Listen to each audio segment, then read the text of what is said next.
For over a century, scholars sat surrounded by mountains of Sumerian clay tablets, hundreds of thousands of voices trapped in ancient script, their secrets lost as experts spent lifetimes decoding just a handful. Scientists thought they had finally cracked the code by feeding these unreadable relics into cutting-edge AI, expecting more royal decrees and shopping lists. But when the translations came back, what emerged sent chills through the lab.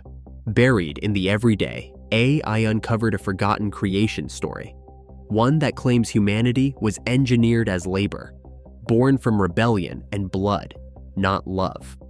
How could people 5,000 years ago hide such explosive revelations? And what else lies dormant, waiting for us, or our machines, to finally listen? Inside the world's great museums, the Sumerian tablets sit in silent rows, stacked by the hundreds of thousands. Each one is a clay rectangle, pressed with wedge-shaped lines, cuneiform, recording the voices of a civilization that flourished 5,000 years ago. The scale of the collection is overwhelming. The British Museum alone holds more than 100,000 tablets, with millions of lines of text. In university basements and storerooms across Europe and the Middle East, even more weight, untouched and unread. For generations, experts tried to unlock these messages. The process was slow, almost impossible. Each sign could mean different things depending on its position. The language itself, Sumerian, shares no roots with modern tongues.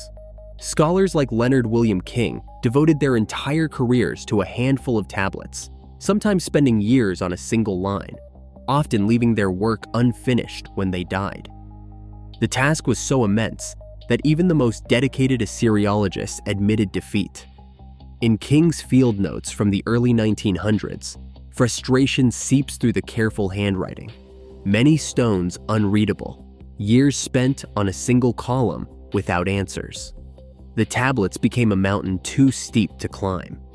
Human lifetimes passed as only fragments were translated, while the vast majority remained locked behind symbols that were not completely understood. The ancient world waited, its secrets buried in clay, as the unread mountain grew ever higher. Something incredible occurred next. A team of researchers, led by Professor Enrique Jimenez at Ludwig Maximilian University, introduced a neural machine translation system to the problem that had stumped scholars for generations. The AI was trained on thousands of known cuneiform signs, learning not just how to recognize each wedge and angle, but how to assemble them into meaning.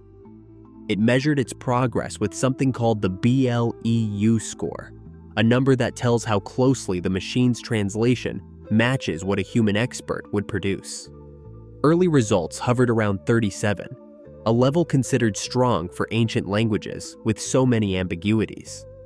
The first tablets processed by AI did not reveal lost secrets or cosmic prophecies. Instead, the translations were almost disappointingly ordinary. There were recipes for brewing beer, lists of workers and their daily wages, letters from sons to their mothers, and even complaints about shipments of copper arriving late. One tablet contained the world's oldest known customer complaint, an angry message about the quality of metal received from a merchant. These details, preserved in clay for 5,000 years, painted a picture of the Sumerians as people with jobs, families, and frustrations not so different from our own. For Professor Jimenez, this was the real breakthrough. The AI had proven it could be trusted with the basics, matching the translations of seasoned Assyriologists and even correcting old misreadings. Each successful translation built confidence in the technology, opening the door to more complex texts. The mundane became a bridge, connecting the ancient world to the present and proving that the machine could listen to voices long thought lost. In the oldest Sumerian stories, the world was not shaped by love or mercy, but by exhaustion. The gods, known as the Anunnaki, once ruled over Earth, but they did not work alone. Beneath them toiled the Igigi, a host of lesser gods burdened with endless labor, digging canals, raising fields, building the first cities from mud and reed. For thousands of years, the Igigi endured this backbreaking work in silence. Then, the silence broke. The Igigi gathered in secret and rebelled, throwing down their tools and surrounding the house of Enlil, the chief god, in the dead of night. The tablets record their words. "The work is too hard, the trouble too much. Let us confront our overseer and demand relief." The Anunnaki faced a crisis. The world could not run without labor, but their own hands would not return to the soil. In a solemn council, they devised a solution, both creative and cruel. A god would be chosen for sacrifice, his blood mixed with the clay of the earth to sculpt a new being, one who would take up the work the Igigi had refused. The lot fell to Geshtue, a minor deity described as wise. He was brought before the assembly, and his life was taken for the sake of creation. The goddess Nintu, also called Mami, shaped the first humans from this mixture of divine blood and earth. The result was a new race, designed not to rule, but to serve.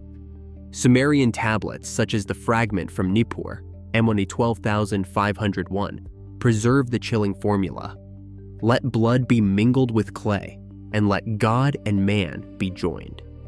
From that moment, humanity carried the burden of the gods, born not of affection, but necessity.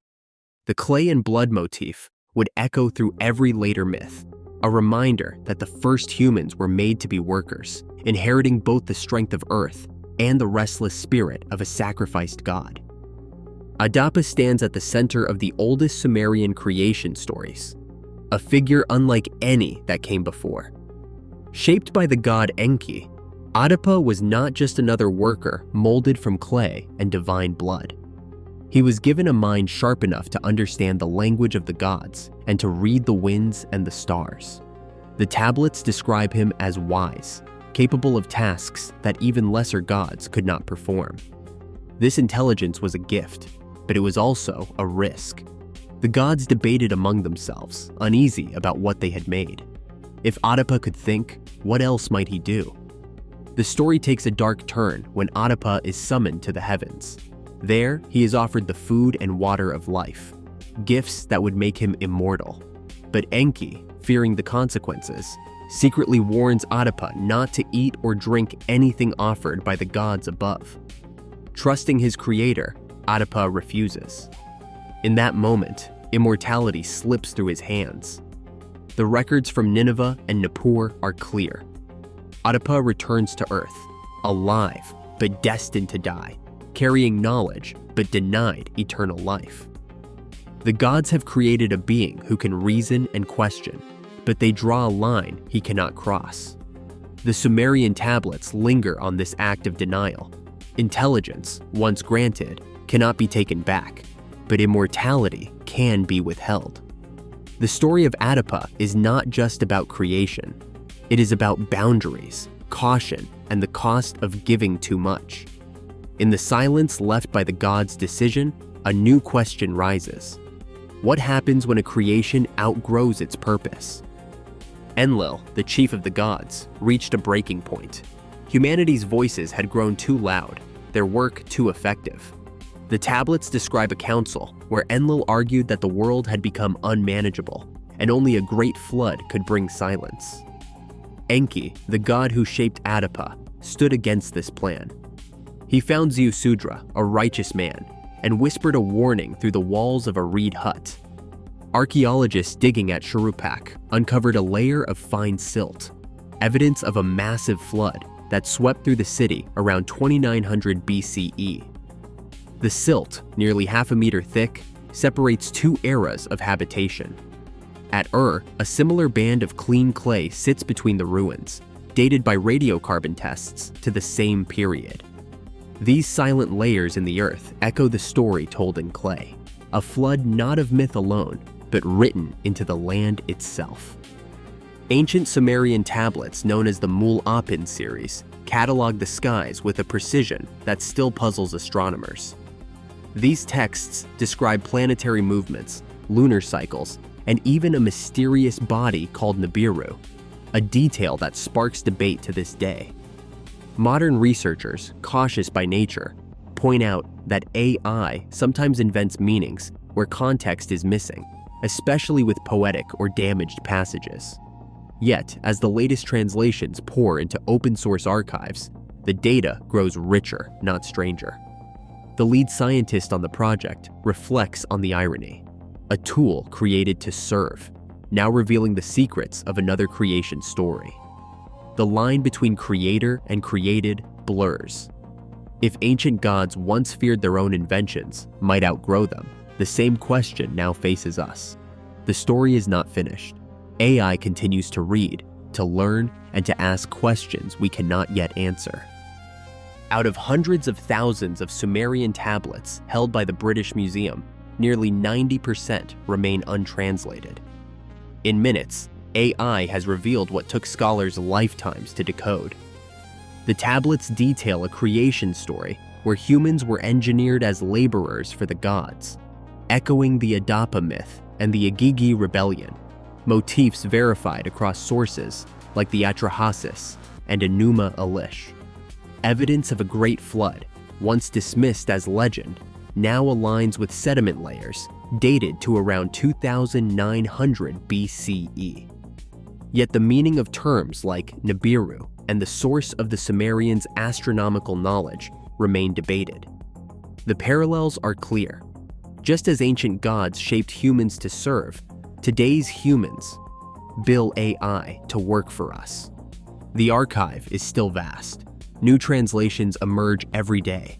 As history is rewritten by technology, one fact stands out. Some of our oldest stories still hold unanswered questions that challenge what we know about our origins.